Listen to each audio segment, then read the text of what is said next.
Voici la fonction f de x égale g de x sur h de x, tel que le g de x est égal à cette fonction qui se trouve au numérateur. G de x est égal à x cube moins x carré plus 3x moins 3. Et h de x carré plus x moins 2. Donc la première question, c'est factoriser g de x par la méthode de Horner. Donc, pour factoriser par la méthode de Horner, première chose, attention, c'est seulement g de x qu'on nous demande de factoriser.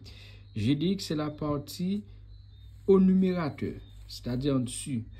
Donc, voici g de x. G de x est égal à x cube moins x carré plus 3x moins 3. C'est cette partie qu'on va factoriser.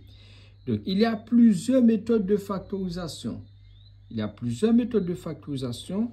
Donc, la méthode de Horner, c'est très simple. Il n'y a pas seulement ça, il y a plusieurs méthodes. Donc, dès qu'on a compris, donc c'est très simple, la méthode de Horner. Comment on arrive à faire ça? La première chose qu'il faut faire, on regarde d'abord les thèmes en x et les thèmes sans x. Les thèmes en x dans la fonction g de x, c'est tout ça. X cube moins x carré plus 3x. Et le thème sans x, c'est moins 3. Donc, c'est avec le thème sans x qu'on va travailler pour démarrer le processus. Qu'est-ce qu'on fait normalement? Le thème sans x, on cherche des diviseurs entiers du thème indépendant. On appelle ce thème indépendant parce que dans ce thème, il n'y a pas d'x. Donc, comment pour trouver le diviseur entier de 3? C'est-à-dire, donc, quand on prend 3 divisé par 1, ça donne encore 3. C'est-à-dire, on peut diviser 3 par 1. On peut diviser 3 par moins 1. On peut diviser 3 par 3. On peut diviser 3 par moins 3. Donc, c'est-à-dire, les valeurs entières, les divisés entiers de 3, c'est plus ou moins 1, plus ou moins 3.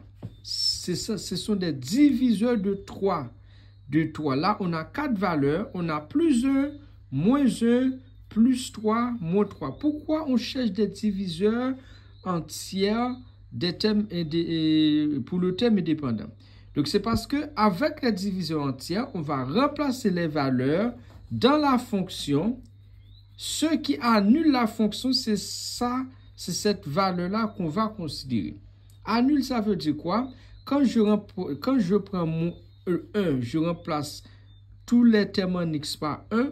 Si la fonction égale 0, donc je vais garder cette valeur donc pour finaliser le processus. Si ça ne donne pas 0, donc je ne vais pas travailler à cette valeur. Donc, on peut toujours essayer avec toutes les valeurs qu'on a. Dès qu'on remplace x par l'une des valeurs qu'on a et on trouve 0, donc c'est bon. Mais là, c'est un petit tâtonnement qu'on va faire. Premièrement, on va remplacer x par 1. Ici, à la place de x, ici, nous avons g de x. Et là, ici, on a g de 1. Je remplace x par 1. G de 1 égale, c'est 1 au cube. À la place de x, je mets 1. Moins 1 au carré. À la place de x, je mets 1. Plus 3x. À la place de x, je mets 1. Moins 3. C'est-à-dire, dans cette fonction, là où il y a x, je le remplace par 1. Et quand on fait le calcul, 1 au cube, ça donne 1. 1 au carré, ça donne 1. Il y avait moins 1, là, je mets moins. Plus 3 fois 1, ça donne 3, moins 3. Et si tu fais le calcul, tu vas trouver g de 1 égale à 0. Si g de 1 égale à 0, quand je remplace x par 1, je trouve 0. Ça veut dire quoi? Ça veut dire que le 1 est une racine de l'équation. D'accord? C'est-à-dire, c'est une solution de la fonction g de x. Donc, avec ça, je vais finaliser le processus. Si la valeur n'était pas 0, tu peux essayer à une autre valeur. Soit tu testes avec la valeur moins 1 et après, tu peux tester avec la valeur 3, moins 3. Donc, étant donné que j'ai trouvé 0 quand je remplace x par 1, donc je me suis dit, donc la valeur 1, c'est bien une des solutions de l'équation. D'accord? Donc, qu'est-ce qu'on fait après? Et là, on va faire ce petit tableau pour terminer la méthode. Ici, on regarde bien la fonction g de x. Voici la fonction g de x. Le premier thème, c'est x cube. Là, on a 1 x cube. Là, on va, dans le tableau, on va mettre seulement les coefficients. Quand je dis les coefficients, ici, nous avons le coefficient qui se trouve là, c'est bien 1. Ici, là, on met 1.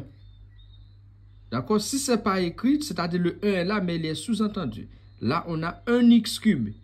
Et après l'autre terme, on a moins 1, moins x carré. Donc, le 1 est sous-entendu, moins 1. On met moins 1. Et après, là, on a 3x. On prend seulement le coefficient, le terme sans x. On met 3. Et après, le terme qui était indépendant là, sans x, on met un petit bas et on le met derrière, qui c'est moins 3. Donc, ici, la valeur, quand je remplace x par 1, on a trouvé 0. Le 1, je le mets là. La valeur qui se représente comme l'une des solutions de l'équation. La première racine de l'équation. Ensuite, on fait quoi après? Ici, la valeur qui se trouve là, le premier coefficient, on le descend. On le descend, on l'écrit là.